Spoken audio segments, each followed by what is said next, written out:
मैं जो क्वेश्चंस आप लोगों को कराऊंगा इन कॉन्सेप्ट से रिलेटेड सेम क्वेश्चंस मेरे पास एग्जाम में 2 से 3 क्वेश्चन आए हुए थे और क्योंकि मुझे कॉन्सेप्ट्स आते थे तो मैं परफेक्ट उनका राइट आंसर लगा के आया था। अब लास्ट में क्या लगा हुआ है? सीधा सीधा दो लगा हुआ है, येट लगा है, हेंस लगा है, बट लगा है। मैं सीधा सीधा 2-3 ऑप्शन सीधा एलिमिनेट करके राइट ऑप्शन पे आ सकता हूँ। दो के कभी भी बाद कॉमा नहीं आएगा, बट के बाद कॉमा नहीं आएगा। 90% केसेस में आपको येट के बाद भी कॉमा नहीं दिखेगा। येट के बाद ना कॉमा तब लगता है। Welcome back guys, Sunil here from English forever PT. इस लेक्चर के अंदर हम बात करेंगे पीटी के second most important topic reading writing blanks के बारे में। देखो, रीडिंग राइटिंग ब्लैंक्स ना रफली 30 मार्क्स कंट्रीब्यूट करते हैं आपके रीडिंग और आपके राइटिंग मॉड्यूल में। ये क्वेश्चन बहुत ही इंपॉर्टेंट होते हैं बिकॉज इनकी वेटेज बहुत ज़्यादा होती है। इसमें आपको 4 ऑप्शंस मिलते हैं, 4 में से एक ऑप्शन आपको राइट लगाना होता है। प्रॉब्लम ये होती है कि जब हम ऑप्शंस को देखते हैं ना, सारे के सारे ऑप्शन हमें एक जैसे लगते हैं, राइट। देखो, रीडिंग राइटिंग के क्वेश्चन सॉल्व करने के लिए ना मेनली आपको 3 चीज़ों का आना बहुत ज़रूरी होता है। Number 1 is collocation. Collocation time के साथ आती है। जितने क्वेश्चन आप सॉल्व करते हो, जितनी बुक्स रीड करते हो, उसके साथ साथ ही आप ग्रैब कर सकते हो। कॉलोकेशन का कोई रट्टा नहीं मारा जा सकता। Number second is the grammar part and then comes the vocabulary, right. Grammar और वोकैबुलरी आप बहुत जल्दी ग्रैब कर सकते हो। इनके सर्टेन रूल्स होते हैं, ये आप पढ़ के फटाफट से सीख सकते हो। इन दोनों चीज़ों के बारे में ये डिस्कशन हम इस वीडियो के अंदर करने वाले हैं। मैं जो क्वेश्चंस आप लोगों को कराऊंगा इन कॉन्सेप्ट से रिलेटेड सेम क्वेश्चंस मेरे पास एग्जाम में 2 से 3 क्वेश्चन आए हुए थे और क्योंकि मुझे कॉन्सेप्ट्स आते थे तो मैं परफेक्ट उनका राइट आंसर लगा के आया था। Now let's start with the question. Now question start करने से पहले मैं एक इंपॉर्टेंट कॉन्सेप्ट आपको समझाना चाहता हूँ। मैं एक स्लाइड आप लोगों को दिखाता हूँ। ओके, अगर इस स्लाइड को आप लोग देखोगे ना तो इसमें आपको क्या दिखेगा? मैंने अलग अलग कनेक्टर्स को ना अलग अलग कैटेगरीज में डिवाइड किया हुआ है। सबसे पहले मैंने लेफ्ट हैंड साइड पे कुछ कनेक्टर्स रखे हुए हैं जो इन्फॉर्मेशन को ऐड करने के लिए होते हैं, राइट। और इनके एग्जांपल कौन कौन से हैं? Moreover, furthermore, additionally, in addition to, also, besides. PT के अंदर इन सब का मीनिंग बहुत ही सेम होता है। अगर आपके पास एग्जाम में ये 2 क्वेश्चंस आ जाएंगे एक साथ में तो प्रोबेबली वो दोनों में से ही आंसर कोई नहीं लगेगा शायद, क्योंकि पीटी के अंदर ना इन दोनों का मतलब आपस में बहुत ज़्यादा सिमिलर होता है। सिमिलरली जब आपको वर्ड को कॉन्ट्राडिक्ट करना होता है, लाइन को कॉन्ट्राडिक्ट करना होता है, तो आप क्या यूज़ करते हो? आप ये वाले वर्ड्स यूज़ करते हो, however, although, but, while, whereas, yet, nevertheless. ये सारे कॉन्ट्राडिक्टरी वर्ड्स होते हैं, अपोज करने के लिए इनको लगाते हैं। फिर अगर आपको रीज़न देना हो कि ऐसा मैंने क्यों किया, मैंने इसलिए किया, तो वो जो रीज़न हम दे रहे होते हैं ना, वो इन वर्ड से रिप्रेजेंट होता है, बिकॉज, सिंस, एज। और उसके बाद लास्ट में हमारे पास कुछ वर्ड्स होते हैं कंक्लूजन के लिए, which are there four, hence, so and thus. ये सारे इन सारे वर्ड्स को एक कैटेगरी में रखा जा सकता है, इनका मीनिंग सबका सेम होता है, राइट। नाउ ये 4 तरह से हमने डिवीजन किया हुआ था वर्ड्स को। इन सब का मीनिंग मैंने आपको समझा दिया कि फर्स्ट वाले जो वर्ड्स होते हैं इन्फॉर्मेशन को ऐड करने के लिए होते हैं। उसके बाद ये सेकंड कैटेगरी कॉन्ट्राडिक्ट करने के लिए, अपोज करने के लिए, रीज़न देने के लिए ये वाले वर्ड्स, और कंक्लूजन जब लास्ट में हमें लिखना होता है तो देयर फोर, हैंस, सो, दस, इन सब सारे वर्ड से हम कंक्लूजन लिखते हैं। Now let's move on to our first question. Alright, so this is our question number 1। इस क्वेश्चन को समझते हैं। सबसे पहले फर्स्ट ब्लैंक के अंदर ही हमें वो सारे कनेक्टर्स गिवन है, there four, additionally, however, moreover. इनमें से राइट ऑप्शन कौन सा लगेगा वो हमें यहाँ पे चूज करके लगाना है। देखो, मैं बिना पढ़े ना 2 ऑप्शंस को सीधा सीधा एलिमिनेट कर सकता हूँ यहाँ से। कौन सा? ये जो एडिशनली गिवन है मैं इसको कट कर सकता हूँ सीधा सीधा, और उसके बाद जो मोर ओवर गिवन है मैं इसको कट कर सकता हूँ सीधा। इसका रीज़न क्या है मैंने लास्ट स्लाइड में आप लोगों को बताया था, राइट। लास्ट स्लाइड में मैंने क्या चीज़ मेंशन की थी कि एक्स्ट्रा इन्फॉर्मेशन ऐड करने के लिए आप क्या चीज़ों का यूज़ करते हो? आप मोर ओवर का यूज़ करते हो, एडिशनली, फर्दर मोर, ये सारे इन्फॉर्मेशन को ऐड करने के लिए यूज़ करते हैं। तो अगर इस क्वेश्चन के अंदर यहाँ पे एडिशनली आएगा या मोर ओवर आएगा, इन दोनों में से कौन सा ऑप्शन राइट रहेगा? दोनों ही आंसर आ रखे हैं, या तो आंसर में दोनों ही आने चाहिए, बट 2 आंसर आ नहीं सकते। तो अगर दोनों ऑप्शंस नहीं आ सकते तो इसका मतलब क्या है कि दोनों में से कोई भी नहीं आएगा। या तो आएंगे तो दोनों आएंगे, अदरवाइज दोनों में से कोई भी नहीं आएगा, राइट।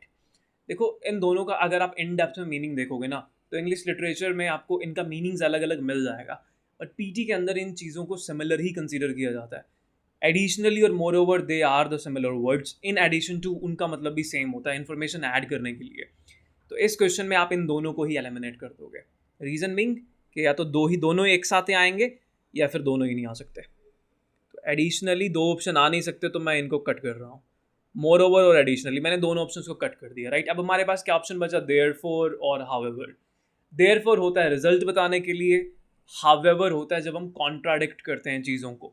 अगर एक सेंटेंस नेगेटिव में चला हुआ है तो अगर हमें पॉजिटिव में शिफ्ट होना है वहाँ से नेगेटिव टू पॉजिटिव, तो हम सीधा शिफ्ट नहीं होते, हम उन कॉन्ट्राडिक्टरी वर्ड्स की हेल्प लेते हैं, बट, येट, नेवरदलेस, हावेवर, इन सारे वर्ड्स की हेल्प लेते हैं।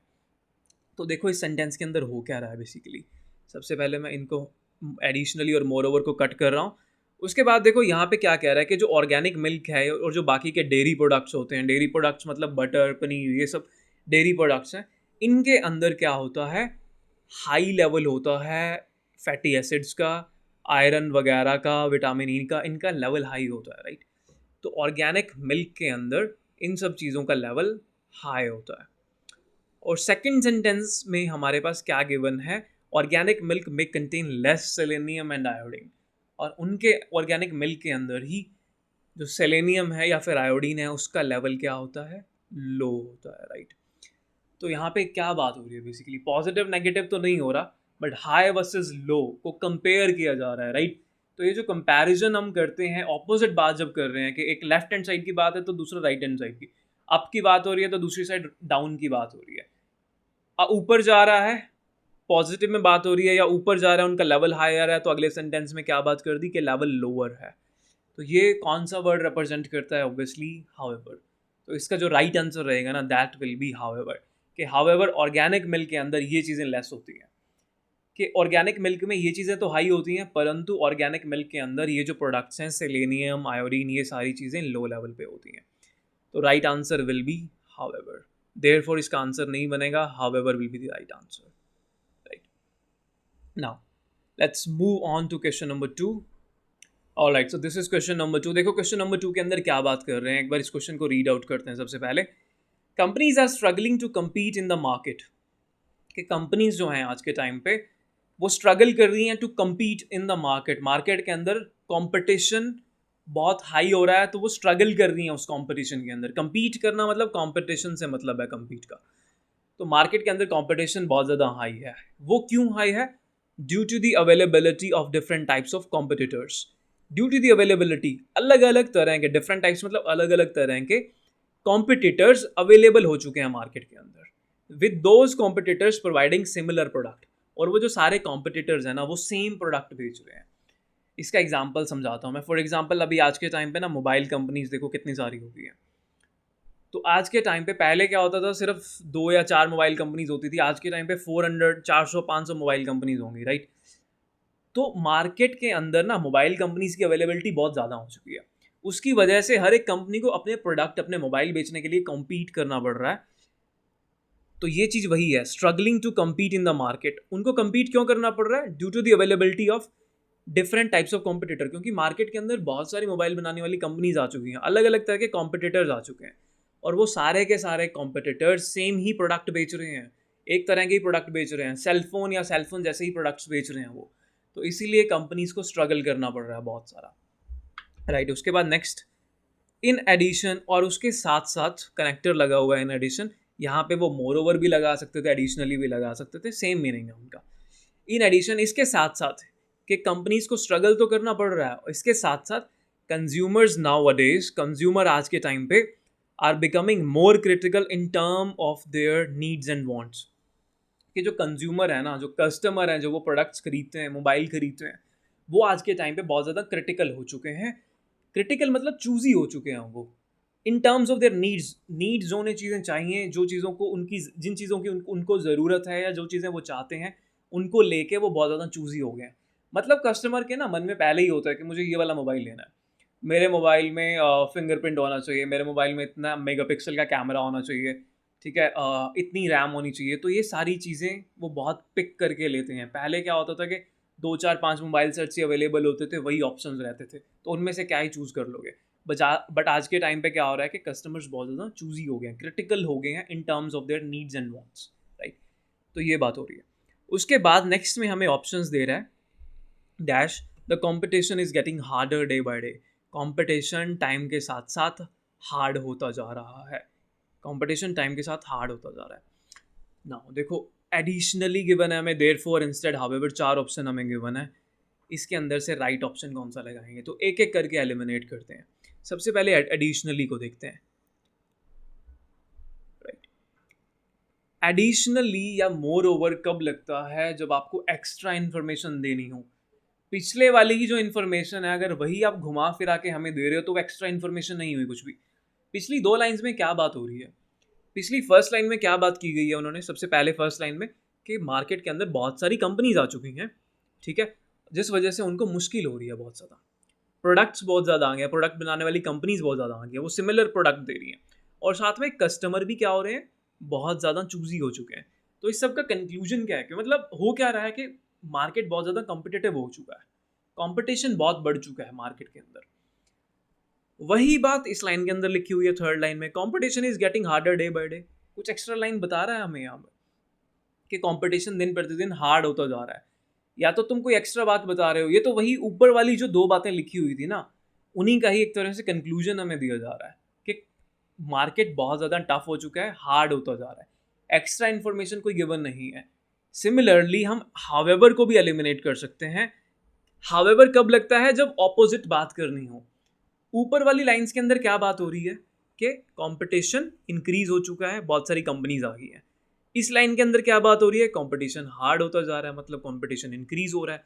अगर तो ये लिखते हैं कि कंपटीशन डिक्रीज हो रहा है, ऑपोजिट बात करते।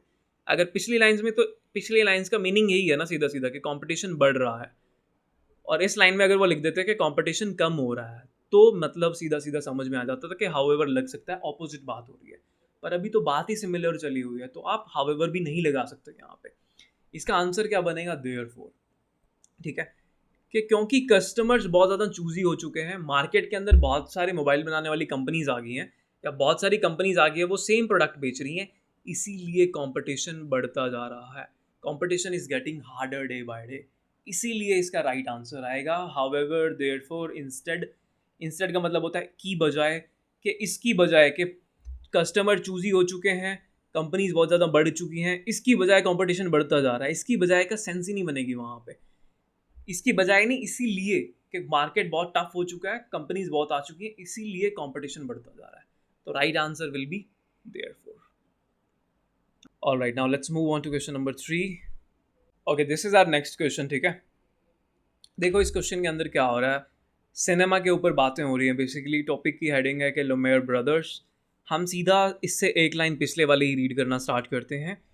बोल रहे हैं येट, यहाँ से स्टार्ट करते हैं, येट से रीड करना। Yet in the 30 years in which this miraculous construction was accomplished, कि पिछले 30 सालों में, जिन सालों में कि ये मिराकुलस मतलब बहुत बढ़िया कंस्ट्रक्शन हुई थी, audience rarely had to listen to films, only watch them, कि ऑडियंस को मुश्किल से मिलता था कि वो फिल्म्स को सुन पाएँ, वो सिर्फ उनको देख पाते थे।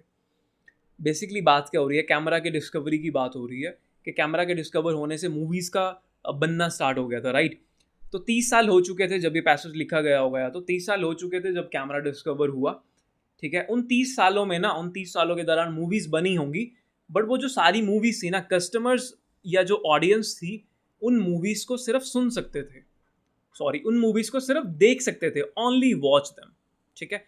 Rarely had to listen to films, मुश्किल से कभी कभार होता था कि उनको सुनाई देता था, पर वो कैमराज में सुनने वाली टेक्नोलॉजी नहीं थी, तो वो उनको सुन नहीं सकते थे, मूवीज़ को सिर्फ देख सकते थे, ओनली वॉच दैम। इसका मतलब क्या है कि वो मूवीज़ क्या थी, उनके अंदर आवाज़ नहीं आती थी, वो वीडियोज़ होती थी खाली, सिर्फ वीडियो चलता था, ऑडियो नहीं होती थी उसके अंदर। उसके बाद बोल रहे हैं डैश, वहाँ पे हमें पुट करना है, कॉमा लगा हुआ है। The early decades of cinema were characterised by, कि इसलिए जो शुरुआती डेकेड्स थे, शुरुआती साल थे जो सिनेमा के, उन्हें हम बोलते थे, उन्हें हम क्या टाइटल देते थे, साइलेंट, कि उन्हें हम साइलेंट का टाइटल दे देते थे बेसिकली। पीछे क्या बात हो रही है कि मूवीज़ को सिर्फ सुन सकते थे, सुन नहीं सकते थे, सिर्फ देख सकते थे, और उनका टाइटल क्या मिल रहा है हमें, साइलेंट। ओके, क्या हम यहाँ पे हाउएवर लगा सकते हैं? ये जो कनेक्टर हमारे पास गिवन है हाउएवर, क्या ये कनेक्टर यहाँ पे सूट करेगा? हाउएवर कब लगता है, जब हमें ऑपोजिट बात करनी हो। पिछले वाले सेंटेंस में, इस वाले सेंटेंस में क्या बात हो रही है कि मूवीज़ का टाइटल क्या है, साइलेंट, ओके। पिछले वाले सेंटेंस में क्या बात हो रही है कि हम उनको सिर्फ देख सकते थे, सुन नहीं सकते थे। तो जिस चीज़ को आप सुन नहीं सकते, उस चीज़ को क्या बोलोगे, साइलेंट ही तो बोलोगे।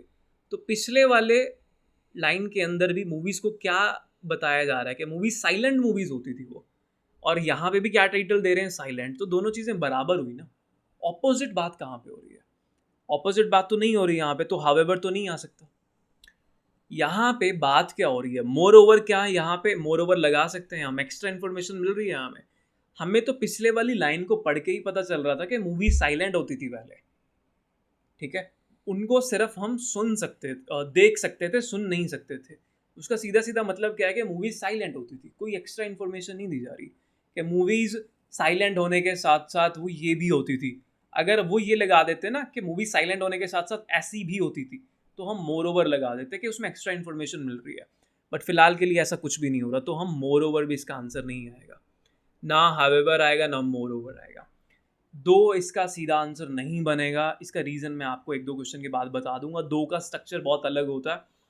दो अगर स्टार्टिंग में लगता है ना, तो उसके बाद एक लाइन लिखी जाती है, बीच में एक कॉमा आता है, फिर एक और लाइन लिखी जाती है। ये दो का स्ट्रक्चर होता है। दो के बाद कभी भी कॉमा नहीं आता, दो के बाद कभी भी कॉमा नहीं आता। ऐसे बहुत सारे और वर्ड्स होते हैं, मैं आगे आपको बताऊंगा आने वाले क्वेश्चंस में। तो दो को भी मैं फिलहाल के लिए यहाँ पे एलिमिनेट कर रहा हूँ। तो राइट आंसर क्या बनेगा, हेंस। यही आप एक ऑप्शन बचेगा, and this is the right answer. कि इसीलिए उन मूवीज़ को हम साइलेंट का टाइटल देते हैं, क्योंकि सिर्फ हम उनको देख सकते थे, सुन नहीं सकते थे। All right, so this is the right answer. Now एक दो क्वेश्चन और करते हैं सिमिलर टॉपिक के ऊपर बेस्ड। ओके, ये हमारा नेक्स्ट क्वेश्चन है। नेक्स्ट क्वेश्चन किस चीज़ पे बेस्ड है, शॉर्ट टर्म मेमोरी, STM, जिसकी full form short term memory होती है। Short term memory can hold information anywhere between 15 to 30 second. कि हमारी जो शॉर्ट टर्म मेमोरी है ना, वो 15 to 30 सेकेंड के बीच में इंफॉर्मेशन को होल्ड करके रख सकती है। According to Miller's magical number 7, जो 1956 में मिलर कोई पर्सन था, उसने एक मैजिकल नंबर दिया था 7, कि शॉर्ट टर्म मेमोरी की जो कैपेसिटी होती है ना, वो कितनी आइटम स्टोर करके रखने की होती है, 5 to 9 के बीच में। और दोनों का एवरेज कितना बनता है, 7। तो वो मैजिकल नंबर 7 वैसे निकल के आया। कि मिलर कहता था कि हमारा जो दिमाग है ना, वो सिर्फ 5 to 9 आइटम्स ही स्टोर कर सकता है। मतलब अगर मैं आपको अलग अलग आइटम्स के नाम बताऊँ ना, जैसे for example let's say Apple, computer, laptop, table, chair, mouse, ऐसे ऐसे करके मैं आपको 20-25 आइटम्स लिख दूँ ना, तो एक एवरेज पर्सन का दिमाग सिर्फ 5 to 9 आइटम्स के बीच में ही होल्ड कर पाएगा। ये शॉर्ट टर्म मेमोरी का इस पूरे की पूरी लाइन का मीनिंग है। तो बेसिकली क्या कह रहे हैं कि हमारी मेमोरी बहुत वीक होती है, शॉर्ट टर्म मेमोरी, हम उसमें ज़्यादा चीज़ें स्टोर नहीं कर सकते, सिर्फ 5 to 9। फिर उसके बाद कहता है dash, if we hear concepts और ideas repeatedly in an audio form. अगर हम आइडियाज़ और कॉन्सेप्ट्स को ना बार बार सुनेंगे ऑडियो फॉर्म में, जैसे हम गाना सुनते हैं, तो ऑडियो की फॉर्म में अगर उन आइडियाज़ को या वो जो चीज़ें मैंने आपको बोली थी उनको मैं बार बार आपको सुनाता रहूँ ऑडियो की फॉर्म में, we can acoustically encode the information. हम उस इन्फॉर्मेशन को एनकोड कर सकते हैं। एकॉस्टिकली मतलब धुन की फॉर्म में, जैसे गाने की धुन होती है ना, तो गाने की फॉर्म में हम उसको एनकोड कर सकते हैं। बेसिकली एनकोड कर सकते हैं मतलब स्टोर कर सकते हैं। तो अगर हम उन चीज़ों को रिपीटेडली सुनते हैं, तो हम उन्हें एक म्यूज़िक के फॉर्म में या ऑडियो की फॉर्म में या गाने के फॉर्म में उस इन्फॉर्मेशन को स्टोर कर सकते हैं। जैसे हम लोग, मान लो हमें ऐसे का टेम्पलेट याद करना होता है, फर्स्ट टाइम हम रीड करेंगे नहीं याद रहेगा, हमें उसे को बार बार बोलना पड़ता है, बार बार लिखना पड़ता है, बार बार पढ़ना पड़ता है, राइट। तो जैसे गाना होता है, हम 2 4 5 बार गाने को सुनते हैं ना, तो गाना याद हो जाता है। अदरवाइज वो रैंडम लाइंस याद करना बहुत मुश्किल होता है, पर जब हम उसको बार बार रिपीट पे सुनते हैं तो दिमाग ऑटोमेटिकली वो लाइंस बनाने लग जाता है। तो सेम मतलब उसी का है। तो क्या बात हो रही है, देखो पीछे क्या बात हो रही है कि हमारी मेमोरी बहुत पुअर होती है, बहुत लिमिटेड मेमोरी होती है, या लिमिटेड वर्ड यूज़ किया, बहुत पुअर मेमोरी होती है, हम 5 to 9 आइटम्स यूज़ कर पाते हैं। अगर हम अगर हम उन आइडियाज़ को बार बार सुने, उन चीज़ों को बार बार सुने, तो हम इंफॉर्मेशन को एकॉस्टिकली गाने के फॉर्म में, मतलब अच्छी खासी चीज़ों को हम स्टोर कर सकते हैं, मतलब हम मेमोरी को बढ़ा सकते हैं, अपनी उन चीज़ों को याद कर सकते हैं, राइट। तो यहाँ पे कॉन्ट्राडिक्टरी बात हो रही है सीधा सीधा बेसिकली, ठीक है। पहले बात कर दी उन्होंने लिमिटेड मेमोरी की, ठीक है, लिमिटेड मेमोरी मतलब मैं नेगेटिव लिख रहा हूँ यहाँ पे। उसके बाद बोल रहे हैं अगले सेंटेंस में, अगर हम बार बार सुने तो हम उसको गाने की फॉर्म में एनकोड कर सकते हैं, अच्छा खासा उसको याद करके रख सकते हैं। ये पॉजिटिव बात कर दी उन्होंने।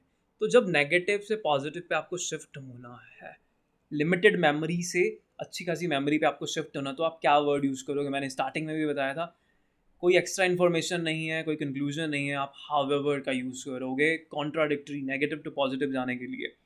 हाउएवर, नेवरदलेस, बट, ये सारे वर्ड्स कॉन्ट्राडिक्टरी होते हैं, तो यहाँ पे जो राइट आंसर आएगा that will be however. Moreover, so, somewhere, ये ऑप्शन नहीं आएंगे।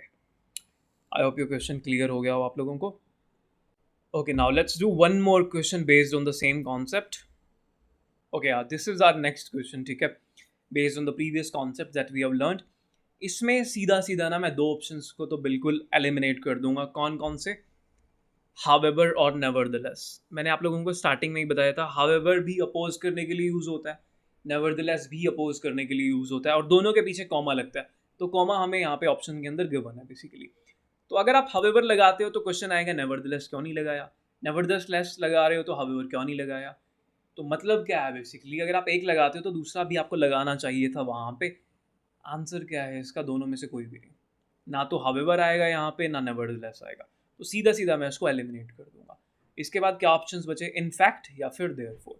दोनों को समझने के लिए, दोनों का सही आंसर लगाने के लिए थोड़ा सा कॉन्सेप्ट को समझना पड़ेगा। बोल रहे हैं कि the reason for this is simple. यहां से मैं रीड करता हूं, इसका रीजन बहुत सिंपल है। दीज बैले पैंटोमाइम्स टोल्ड स्टोरीज, कि ये जो बैले पैंटोमाइम्स होती थी ये स्टोरीज बताते थे, इलैबोरेटेड वंस, विस्तार से स्टोरीज को बताते थे। And music was considered an indispensable tool in getting them across the audience. और इन स्टोरीज को बताने के लिए ना वो म्यूजिक का यूज़ करते थे, getting them across to the audience, audience तक इस स्टोरीज को अच्छे से पहुंचाने के लिए वो म्यूजिक का यूज़ करते थे, राइट। जैसे हमारी मूवीज़ में होता है बेसिकली सेम चीज़, हर एक मूवी के अंदर अलग वो होते हैं ना, गाने होते हैं। मूवीज़ का पर्पस बताने के लिए हम गानों का यूज़ करते हैं। कोई सैड स्टोरी आ गई तो सैड सा गाना लगा दें, कोई रोमांटिक मूवी आ गई तो रोमांटिक सॉन्ग लगा देते हैं, राइट। तो वो स्टोरी समझाने के लिए म्यूज़िक को बहुत ही इंपॉर्टेंट समझा जाता था। Music was considered an indispensable, indispensable means important. Okay, उसके बाद डैश बोल रहे हैं music had to be, music को बनाना पड़ता था न्यूली, नया बनाना पड़ता था। Had to be newly created to fit each story, music को फिट करने के लिए हर एक स्टोरी में नया म्यूज़िक बनाना पड़ता था। जैसे हमारे हर एक मूवी में अलग अलग म्यूज़िक होता है ना, हर मूवी के सॉन्ग्स एक जैसे नहीं होते हैं, सब में नया नया म्यूज़िक होता है। म्यूज़िक वो उस स्टोरी की थीम के साथ में मैच करता है, राइट। तो क्यों बनाते हैं? ताकि उस स्टोरी का जो पर्पस है वो लोगों तक पहुंचाया जा सके, राइट। तो यहाँ पे क्या ऑप्शन आएगा? देयरफॉर या फिर इनफैक्ट।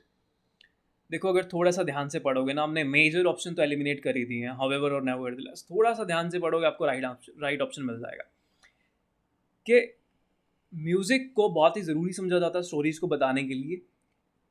इसीलिए म्यूज़िक हर एक मूवी के लिए, हर एक स्टोरी के लिए नया म्यूज़िक बनाना पड़ता था, क्योंकि म्यूज़िक बहुत इंपॉर्टेंट होता है स्टोरी को कन्वे करने के लिए। तो यहाँ पे जो राइट आंसर लगेगा ना, दैट विल बी इसीलिए, कि इसीलिए म्यूज़िक को नया बनाना पड़ता था, क्योंकि म्यूज़िक बहुत ही इंडिस्पेंसिबल टूल था, बहुत ज़रूरी टूल था वो स्टोरी समझाने के लिए। Right answer will be therefore, ठीक है, this is the right option, therefore. I hope ये कनेक्टर्स वाले कॉन्सेप्ट आप लोगों को समझ आ गए हो। इस कॉन्सेप्ट के ऊपर बेस्ड ना मेरे पास लास्ट एग्जाम में भी एक क्वेश्चन आया था जो 2-3 महीने पहले मैंने दिया था। अभी रिसेंट जो मैंने एग्जाम दिया था उसके अंदर भी इन्हीं कॉन्सेप्ट्स के ऊपर एक क्वेश्चन आया हुआ था। तो अगर आपको ये बेसिक से कॉन्सेप्ट्स देयरफॉर, फर्दरमोर, इनका डिफरेंस क्या होता है ये आपको क्लियर होंगे तो आप राइट ऑप्शन लगा पाओगे। नाउ लेट्स मूव ऑन, आगे फर्दर कुछ और वर्ड्स कवर करते हैं। ये वर्ड्स का भी राइट यूजेज आप लोगों को आना चाहिए, ठीक है। वर्ड्स मैं आप लोगों को एक बार स्क्रीन पे शो कर देता हूँ।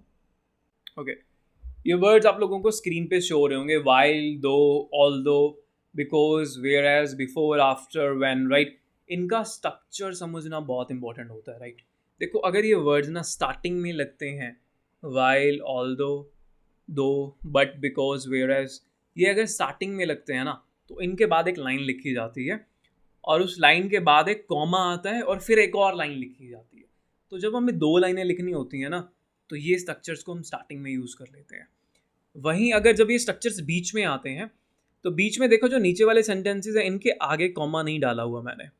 Although, because, before, after, when, इनके आगे कॉमा नहीं है। बट अगर वहाँ पे ये वर्ड्स आ जाते हैं, but, and, whereas, while, अगर ये वर्ड्स लगते हैं तो इनसे पहले कॉमा लग सकता है। बहुत सारे केसेस में लगता भी है, इनफैक्ट 60, 70, 80% केसेस में कॉमा लग भी जाता है। एंड और बट से पहले तो बहुत बार लगता है, बहुत सारे केसेस में वाइल और वेयरएस से पहले भी लगता है। तो ये कॉन्सेप्ट्स आपको, ये स्ट्रक्चर याद करना बहुत ज़रूरी है। इसके ऊपर बेस्ड भी बहुत सारे क्वेश्चंस होते हैं। इनसे पहले ये ऑल दो बिकॉज, इनसे पहले जब ये बीच में यूज़ होते हैं सेंटेंस के, कॉमा नहीं आता। ये अगर बीच में यूज़ होते हैं सेंटेंसेस के, वाइल वेयरएस, इनसे पहले कॉमा आता है अगर ये बीच में यूज़ हो। अगर ये स्टार्टिंग में यूज़ हो ऐसे, तो बीच में फिर एक कॉमा आता है, right. Now based on these things let's solve some questions. Okay देखो, ये क्वेश्चन गिवन है, हमें लास्ट वाला ब्लैंक सॉल्व करना है बेसिकली। अब लास्ट में क्या लगा हुआ है? सीधा सीधा दो लगा हुआ है, येट लगा है, हेंस लगा है, बट लगा है। मैं सीधा सीधा 2-3 ऑप्शन सीधा एलिमिनेट करके राइट ऑप्शन पे आ सकता हूँ। दो के कभी भी बाद कॉमा नहीं आएगा, बट के बाद कॉमा नहीं आएगा। 90% केसेस में आपको येट के बाद भी कॉमा नहीं दिखेगा। येट के बाद ना कॉमा तब लगता है जब उसके बाद कोई ना कोई कनेक्टर लगा हो। येट के जस्ट बाद मान लो दो लगा दिया, ठीक है, दो कनेक्टर लगा दिया कोई, वहाँ पे आप कॉमा का यूज़ कर सकते हो बेसिकली, राइट। किसी पर्सन का नेम वहाँ पे इंक्लूड कर दिया आपने एक्स्ट्रा इन्फॉर्मेशन पास करने के लिए, या तो ऐसे दो लगा के सेंटेंस को कंटिन्यू करोगे, या फिर आप येट लगाओगे, ठीक है। येट के बाद एक ऐसे दो कॉमास लगाने पड़ेंगे, उसके बीच में एक दो वर्ड लिखा होता है अक्सर एक्स्ट्रा इन्फॉर्मेशन पास करने के लिए, ऐसे दो कॉमास लगते हैं, तब वो येट स्टार्टिंग में आ सकता है। पर अभी इस वाले सिनेरियो के अंदर इन दोनों में से कुछ भी नहीं हो रहा। यहाँ पे क्या हो रहा है, अगर आप येट को स्टार्टिंग में लगा देते हो तो उसके बाद एक कॉमा है, कॉमा के बाद लिखा हुआ है कॉम्प्लीमेंट्री अप्रोचेस, ठीक है। ना तो ये कोई कनेक्टर है, ना उसके आसपास ऐसे वाले कोई दो कॉमाज आ रहे हैं, ठीक है, कोई कॉमा नहीं है इनफैक्ट उसके बाद, यहाँ तक देख लो। तो येट इसका आंसर नहीं आएगा, ठीक है।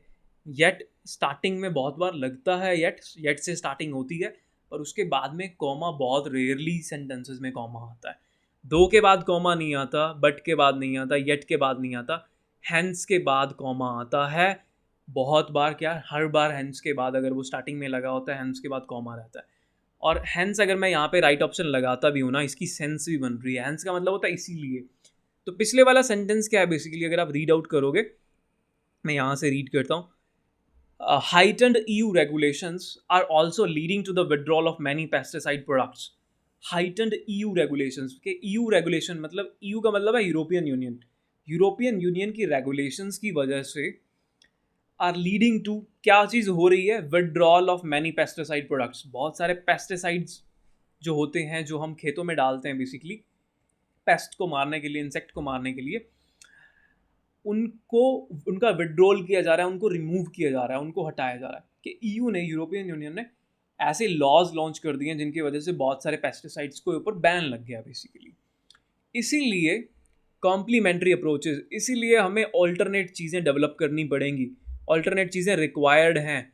बाकी की चीज़ों की ज़रूरत पड़ रही है टू रिड्यूस यूज़, बाकी की चीज़ों की का इस्तेमाल करने की ज़रूरत पड़ेगी हमें उन पेस्ट को कंट्रोल करने के लिए। ये इस लाइन का मीनिंग है बेसिकली, कि क्योंकि ये वाले प्रोडक्ट्स बैन हो चुके हैं, इसलिए हमें नए प्रोडक्ट्स डेवलप करने पड़ेंगे, नए प्रोडक्ट्स की ज़रूरत है। तो जो वर्ड है ना, इसीलिए वो हैंस वर्ड रिप्रेजेंट करता है। तो right answer will be hence, या फिर इसीलिए हमें नए प्रोडक्ट्स बनाने की ज़रूरत है, राइट। तो right option will be hence. Okay, now let's move on to next question. Okay, this is our next question. Basically इस क्वेश्चन के अंदर भी सेम चीज़ हो रही है, हमें सेकंड वाला ब्लैंक फिलअप करना है। एक दो ऑप्शन तो हम सीधा सीधा ही एलिमिनेट कर देंगे। मैंने स्टार्टिंग में आप लोगों को स्ट्रक्चर दिखाए थे, कि जो ऑल दो वाला स्ट्रक्चर होता है, मैं आपको दिखा देता हूँ एक बार। देखो, मैंने आपको स्टार्टिंग में स्ट्रक्चर दिखाया था कि जो ऑल दो वाला स्ट्रक्चर होता है ना, अगर ऑल दो बीच में लगता है सेंटेंस के, उससे पहले कॉमा नहीं आता, राइट। तो देखो, अभी इस वाले क्वेश्चन के अंदर सेम सिनेरियो हो रहा है, ऑल दो लगा हुआ है बीच में, ठीक है, सेंटेंस के बीच में, पर उससे पहले कॉमा आ रखा है। तो इस कॉमा को तो हम हटा नहीं सकते, पर ऑल दो के पहले कॉमा लगता नहीं है, ठीक है। तो अगर ऑल दो लगाएंगे तो गलत हो जाएगा, तो हमें ऑल दो को ही रिमूव करना पड़ेगा, ऑल दो इसका आंसर नहीं है, ठीक है। दूसरी चीज़ देखो, जब आप ये जो वर्ड होते हैं ना, देयरफॉर, हावेवर, अगर आप इनको सेंटेंस के बीच में यूज़ करते हो, अगर आप स्टार्टिंग में यूज़ करते हो इनको, तो इनको इनके लगाने के बाद एक कॉमा आता है। बट अगर आप इनको बीच में यूज़ करते हो ना, आपको क्या करना पड़ता है, आपको इनके आगे पीछे कॉमा लगाना पड़ता है। देयरफॉर लिखा, इनके आगे पीछे आपको कॉमा लगाना पड़ता है। तो यहाँ पे सिर्फ आगे तो कॉमा है, ये एल्स के बाद लगा हुआ है जो, पर क्या पीछे कॉमा है? पीछे कोई कॉमा गिवन नहीं है। तो यहाँ पे जो देयरफॉर है ना, ये भी इसका आंसर नहीं होगा, राइट। तो आंसर से ऑल्दो भी हट गया, देयरफॉर भी हट गया। अब हमारे पास दो ही ऑप्शन बचे हैं, बट और सो, और इन दोनों के पहले ना, जब ये बीच में यूज़ किए जाते हैं, इन दोनों के पहले कॉमा आ जाता है, तो हमें सेंस समझनी पड़ेगी। तो एक बार पीछे से ये वाली लास्ट वाली लाइन रीड कर लेते हैं। When the group NIT company, Draugiem group NIT company, ये जो कंपनी है ये एक IT कंपनी है बेस्ड इन लाटविया। लाटविया एक यूरोपियन कंट्री है, उसके अंदर इसका मेन हेडक्वार्टर है। इस कंपनी ने जब क्या किया, tracked the behaviour of its employees, अपने एम्प्लॉइज़ का, जो इस कंपनी में काम कर रहे थे पर्सन, उनका बिहेवियर जब इसने ट्रैक किया तो क्या उसको मिला, the top 10% of the most productive people work the same hours. कि कंपनी के जो टॉप के 10% के बंदे होते हैं ना, जो सबसे बढ़िया काम करते हैं, worked the same hours as everyone else, वो उतना ही काम करते थे, उतने ही घंटे काम करते थे जितना बाकी लोग करते थे। मतलब फॉर एग्जांपल मान लो एक कंपनी के अंदर 100% काम कर रहे हैं, ठीक है, उसमें से 10% बहुत ही ज़्यादा इंटेलिजेंट हैं या बहुत अच्छा काम करके देते हैं, 90 लोग एवरेज हैं, बचे हुए लोग एवरेज हैं। तो बोल रहे हैं कि ये जो 90 लोग हैं ना, मान लो ये अगर 8 घंटे काम करते हैं, तो ये 10 लोग जो है ना, जो बहुत अच्छा काम करके देते हैं, वो भी 8 घंटे ही काम करते हैं, दे ऑल्सो वर्क 8 आवर्स, ठीक है, ये इस लाइन का मीनिंग है, वो भी 8 घंटे ही काम करते हैं। उसके बाद हमें ऑप्शन पुट करना है बट या सो। टुक मोर ब्रेक्स, ज़्यादा ब्रेक्स लेते हैं, कितने ज़्यादा ब्रेक लेते हैं वो, कि वो बाकी लोगों के कंपेयर में ज़्यादा ब्रेक्स लेते हैं। कौन, जो इंटेलिजेंट लोग हैं, ये 10% लोग हैं। कितना ब्रेक लेते हैं, on average 17 minute break after 52 minutes of work. 52 minutes काम करने के बाद वो 17 मिनट्स का ब्रेक ले लेते हैं बेसिकली, ठीक है, 52 मिनट्स काम करते हैं, 17 मिनट्स का ब्रेक लेते हैं। तो यहाँ पे आप सो आंसर लगाओगे कि बट आंसर लगाओगे, दोनों का एक बार सेंस, दोनों को पुट करके देखो कि जो 10% लोग हैं टॉप वाले, सबसे प्रोडक्टिव जो 10% लोग हैं, वो उतने ही घंटे काम करते हैं जितना बाकी लोग कर रहे हैं, इसीलिए अगर मैं सो लगाता हूँ, इसीलिए वो ज़्यादा ब्रेक्स लेते हैं। वो उतना ही घंटे काम करते हैं जितना बाकी लोग कर रहे हैं, इसीलिए वो ज़्यादा ब्रेक्स लेते हैं। क्या इसीलिए कि सेंस बनेगी यहाँ पे? इसीलिए कब लगता, अगर आप बोलते कि जो प्रोडक्टिव लोग हैं ना, जो 10% लोग हैं, वो डबल काम करते हैं, ठीक है, वो 4 घंटे एक्स्ट्रा काम करते हैं, 5 घंटे एक्स्ट्रा काम करते हैं, इसीलिए ब्रेक्स भी ज़्यादा लेते हैं, तब उस इसीलिए की सेंस बन जाती। पर अभी हो क्या रहा है यहाँ पे, कि वो सेम घंटे काम कर रहे हैं जितने बाकी लोग कर रहे हैं, परंतु वो ब्रेक्स ज़्यादा लेते हैं, but they took more breaks. यहाँ पे बट ऑप्शन सही रहेगा कि वो काम उतना ही करते हैं, उतने घंटे ही काम करते हैं, पर वो ब्रेक ज़्यादा ले लेते हैं, राइट। इसीलिए आंसर नहीं आएगा, the right answer will be but, परंतु वो ब्रेक्स बहुत ज़्यादा लेते हैं। ओके, आई होप ये क्वेश्चन क्लियर है आप लोगों को। Now let's move on to next question. Okay, now this is the next question, ठीक है। देखो इस क्वेश्चन के अंदर क्या हो रहा है, बहुत सीधा सीधा ऑप्शन इस क्वेश्चन के अंदर भी लग जाएंगे। क्या मैं देयरफॉर आंसर लगा सकता हूँ? देखो देयरफॉर जब सेंटेंस के स्टार्टिंग में लगता है ना, मैंने आपको क्या बताया था लास्ट क्वेश्चन में, देयरफॉर, फर्दरमोर, हाउएवर, अगर ये सेंटेंस के स्टार्टिंग में लगते हैं तो इनके बाद एक कॉमा आता है। क्या यहाँ पे कॉमा गिवन है? यहाँ पे तो कोई कॉमा गिवन नहीं है, तो देयरफॉर तो इसका आंसर नहीं आएगा सीधा सीधा, ठीक है। क्या मैं वेदर आंसर लगा सकता हूँ? देखो जो ये जो वर्ड होते हैं ना, वेदर, ठीक है, वेदर के साथ में हमेशा एक वर्ड आएगा और, उस स्ट्रक्चर के थोड़ा सा बाद 2 4 5 वर्ड या उस लाइन के अंदर अंदर ही वो और वर्ड आ जाएगा। ऐसे ही एक और वर्ड होता है नीदर, NEITHER, नीदर। नीदर के साथ में एक और वर्ड आता है नॉर। ये दोनों एक साथ चलते हैं, वेदर के साथ में और, नीदर के साथ में नॉर। देखो ये नीचे गिवन भी है, नीचे ना, नीचे वाली लाइन के अंदर वेदर वर्ड यूज़ किया था, उसके एक वर्ड के बाद ही ये और वर्ड लगा दिया इन्होंने, तो ये साथ में चलते हैं, दे गो हैंड इन हैंड, ठीक है। तो यहाँ पे अगर मैं वेदर इसका राइट आंसर लगाता हूँ, मान लो इस ऑप्शन में वेदर मैं यहाँ पे लगा देता हूँ, तो क्या मेरे को इस लाइन के अंदर कहीं पे भी और लिखा हुआ दिख रहा है? देखो इतनी सारी लाइन पास होगी, कहीं पे भी और नहीं है, तो इसका आंसर मैं वेदर भी नहीं लिख सकता, वेदर के साथ में और आएगा, तो मैं सीधा सीधा वेदर को भी एलिमिनेट कर देता हूँ ऑप्शन में से, ठीक है।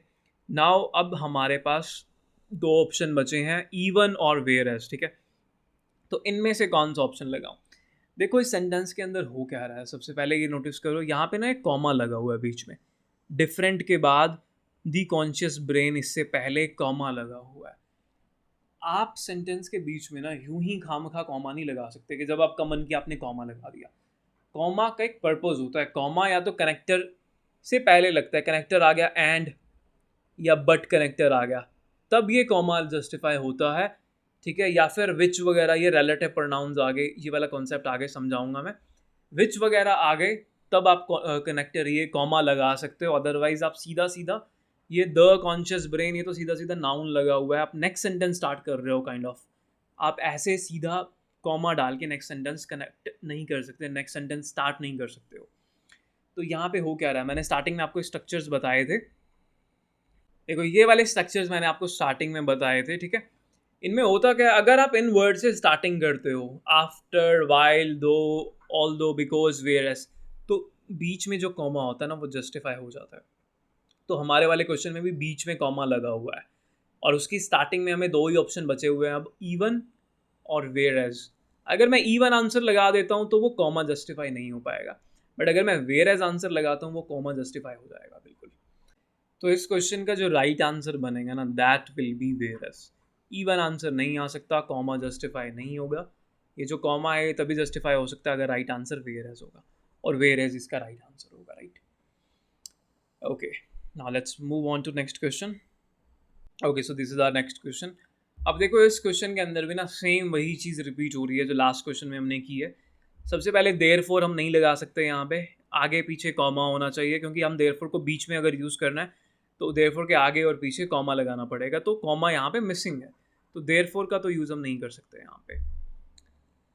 सेकंड चीज़ क्या हो रही है, अगर आप नोटिस करोगे यहाँ पे फिर से जब ये सेंटेंस ऐसे कंटिन्यू होके जा रहा है यहाँ से होते हुए यहाँ पे ये सेंटेंस आ रहा है, तो यहाँ पे ना आपको एक कॉमा दिख रहा है, ग्रिड्स के बाद एक कॉमा लगा हुआ है और उसके बाद वर्ड लिखा हुआ है दीज। तो ये जो कॉमा है ना, हाँ, ये हमें जस्टिफाई करना है। यहाँ पे देखो क्या कोई कनेक्टर लगा हुआ है, एंड बट ये लगा हुआ है, नहीं लगा हुआ है। यहाँ पे क्या लगा हुआ है, दीज, एक प्रोनाउन यहाँ पे लगा हुआ है बेसिकली, ठीक है। अगर आप एक टाइम पे ना कोई एडवर्ब जैसे स्पेशली, पर्टिकुलरली, ये भी लगा दो, ये भी जस्टिफाई हो जाएगा। प्रोनाउन से तो अगले सेंटेंस की स्टार्टिंग हो जाती है, नेक्स्ट सेंटेंस स्टार्ट हो जाता है।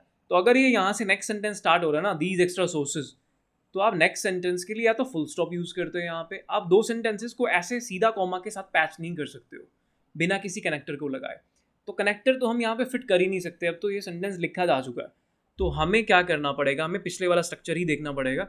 पिछले वाले स्ट्रक्चर में मैंने क्या बताया था आपको कि अगर वाइल, ऑल्दो, इन सब स्ट्रक्चर से स्टार्टिंग होती है, एक लाइन लिखी जाएगी, बीच में कॉमा आएगा और लाइन फिर कंटिन्यू होगी। तो यहाँ पे यही स्ट्रक्चर फॉलो हो रहा है। तो ऑप्शन में हमारे पास एक आंसर गिवन भी है वाइल। अगर मैं वाइल यहाँ पे फिट कर दूँ ना सीधा सीधा, बट वाइल, वाइल के बाद एक लाइन लिखी गई कंप्लीटली और उसके बाद ये कॉमा जो था ये ऑटोमेटिकली जस्टिफाई हो जाएगा और उसके बाद ये फिर से लाइन आगे फर्दर कंटिन्यू हो जाएगी। इसका राइट आंसर जो बनेगा ना वो वाइल ही बनेगा। अगर आप इस क्वेश्चन को रीड आउट भी करोगे तब भी वाइल की सेंस बनेगी। ये बस मैं आपको ग्रामर पॉइंट ऑफ व्यू से बता रहा हूँ कि आप कैसे ऑप्शंस को जल्दी एलिमिनेट कर सकते हो अगर आपको ये छोटे छोटे कॉन्सेप्ट्स पता होते हैं। Now alright, now let's move on to next question. Now next question में जाने से पहले ना मैं एक नया कॉन्सेप्ट समझना पड़ेगा, रिलेटिव प्रोनाउंस का।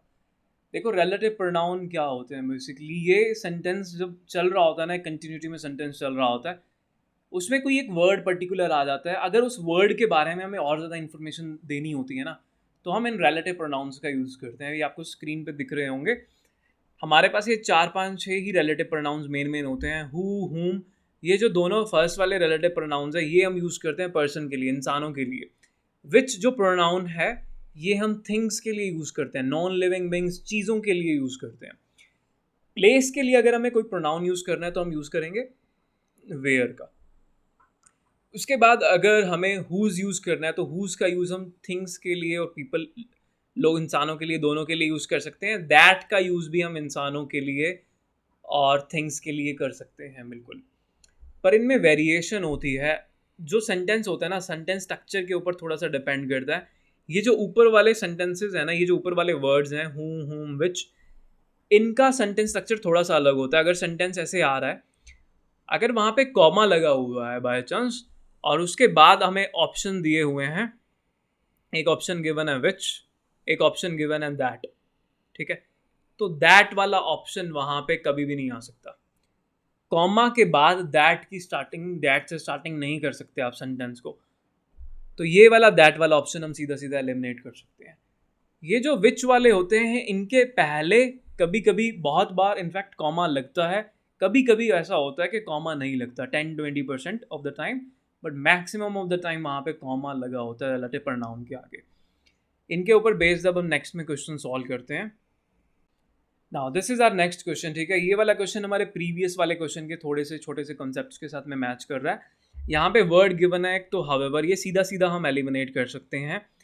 रीजन बीइंग हावेवर अगर हमें बीच में लगाना है, देयरफॉर हमें बीच में लगाना है, फर्दर मोर बीच में लगाना है सेंटेंस के, तो आगे और पीछे उनके कनेक्टर कॉमास हमें यूज करने पड़ेंगे। तो ये एक कॉमा आगे तो लगा हुआ है बट पीछे यहाँ पे कोई भी कॉमा नहीं गिवन है, तो हावेवर तो इसका सीधा सीधा आंसर नहीं आएगा, ठीक है। उसके बाद ये जो कॉमा है ना, मैंने आपको क्या बताया, कॉमा के बाद में रिलेटिव प्रोनाउन अक्सर आते हैं।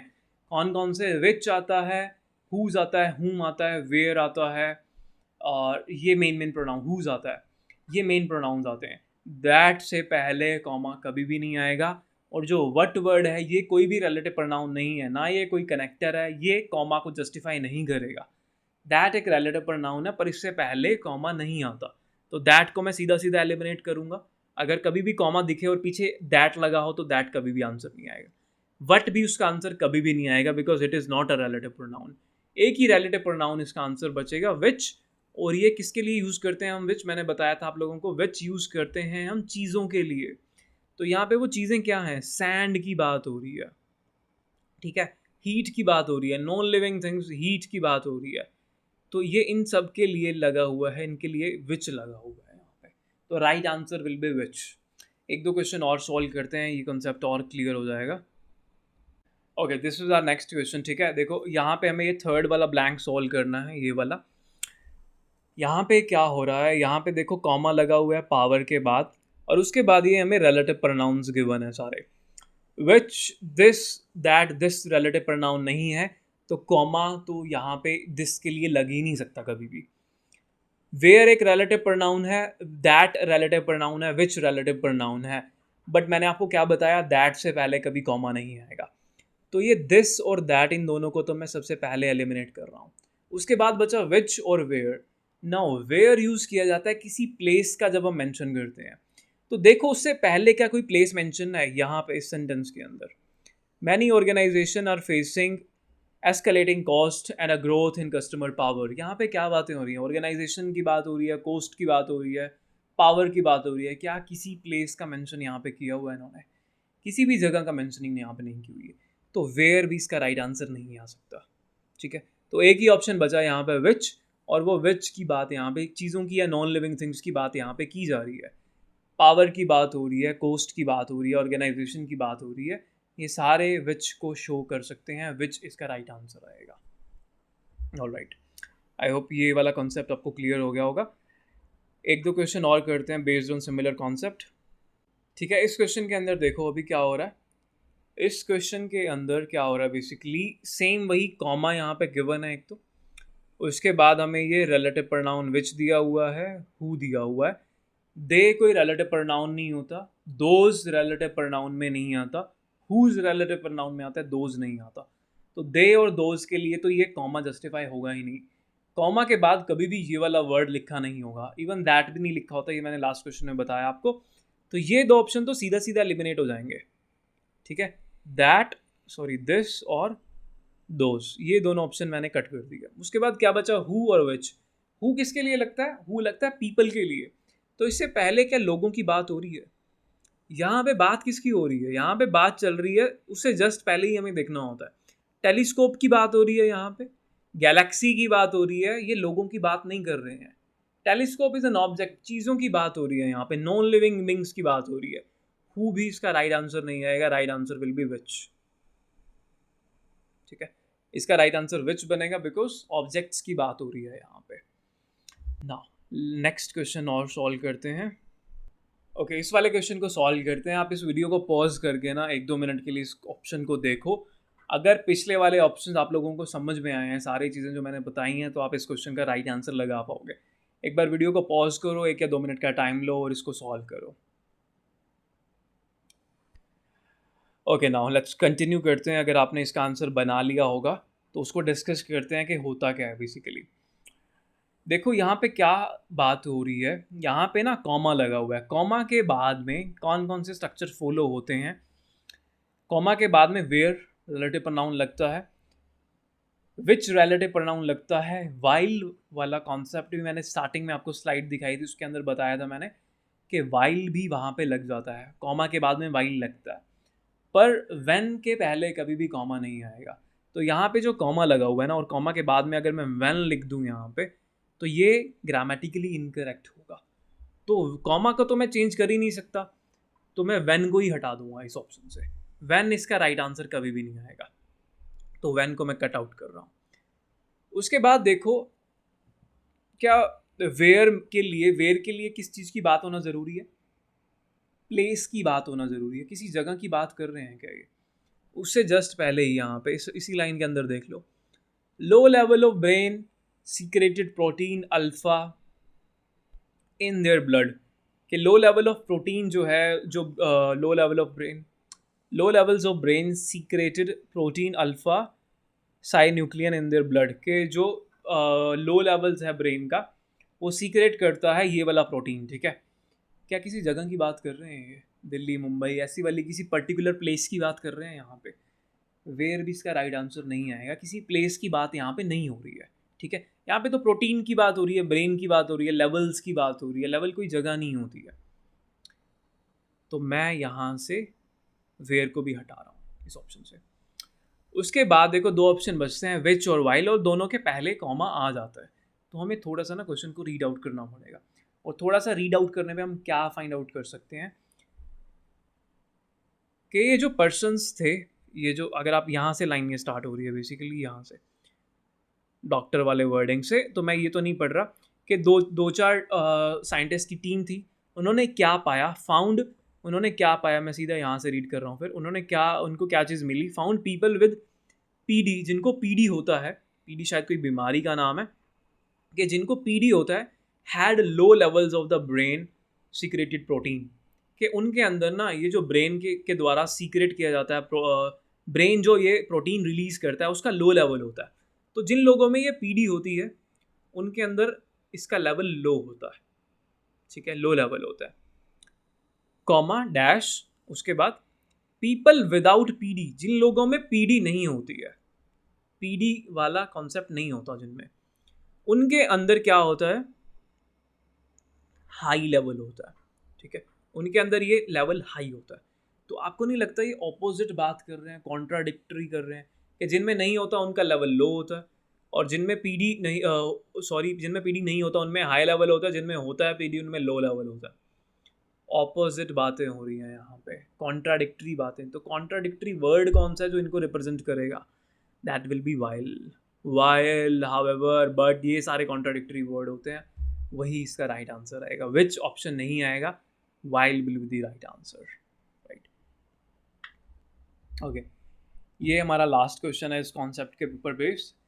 इसके अंदर क्या बात हो रही है? देखो लास्ट ही फिलअप है, हमें वो सॉल्व करना है, ये वाला। ठीक है, कि दीज कंटेन्ड बैराइट, के इनके अंदर बैराइट होता था, विच कैन फॉर्म इन, जो हाइड्रोथर्मल वेंट्स में बनता था। क्या है, हमें नहीं लेना देना। फिशर्स इन दी ओशियन फ्लोर, ओशियन फ्लोर में फिशर मतलब दरारें, ओशियन का फ्लोर है, समंदर का जो तल है वहाँ पे दरारें हैं। डैश वॉर्म, जो गर्म है, या तो वॉर्म का मतलब गर्म। Mineral rich waters react with sea water, mineral rich water वो वाला पानी जो जिसके अंदर मिनरल्स बहुत ज़्यादा होते हैं, वो रिएक्ट करता है सी वाटर के साथ में। ठीक है, सी वाटर के साथ में वो पानी रिएक्ट करता है। उसके बाद ऑप्शंस हमें क्या क्या दिए हुए हैं? विच, वेयर, वाई, व्हाट। ठीक है, अब ये जब इन्होंने 3 ऑप्शन दे ही दिए ना, which, where, why, what, relative pronoun वाला ही सेम केस है यहाँ पे, बट यहाँ पे राइट ऑप्शन लगाएंगे कौन सा, ये बात हो रही है।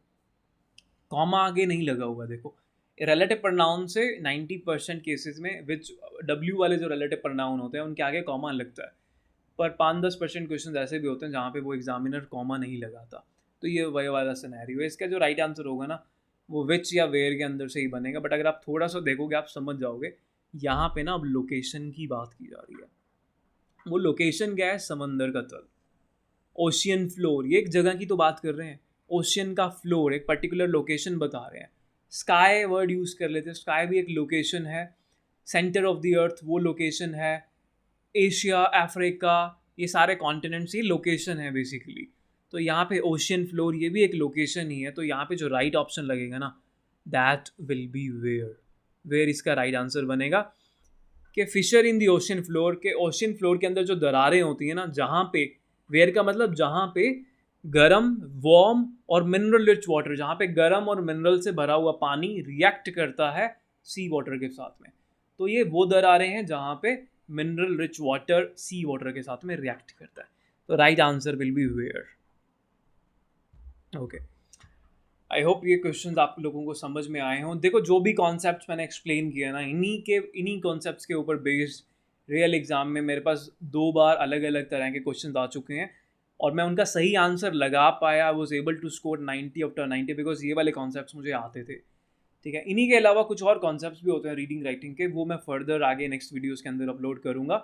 बट फिलहाल के लिए अगर आपको ये कॉन्सेप्ट समझ में आए तो डू लाइक द वीडियो। इस वीडियो को 2-3 बार अगर आप देख लोगे तो ये चीज़ें आपके दिमाग में क्लियर कट हो जाएंगी।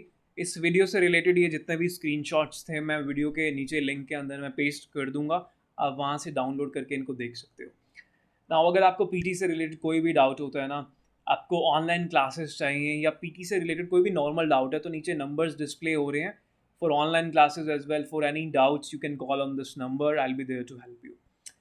Alright guys, see you in the next video.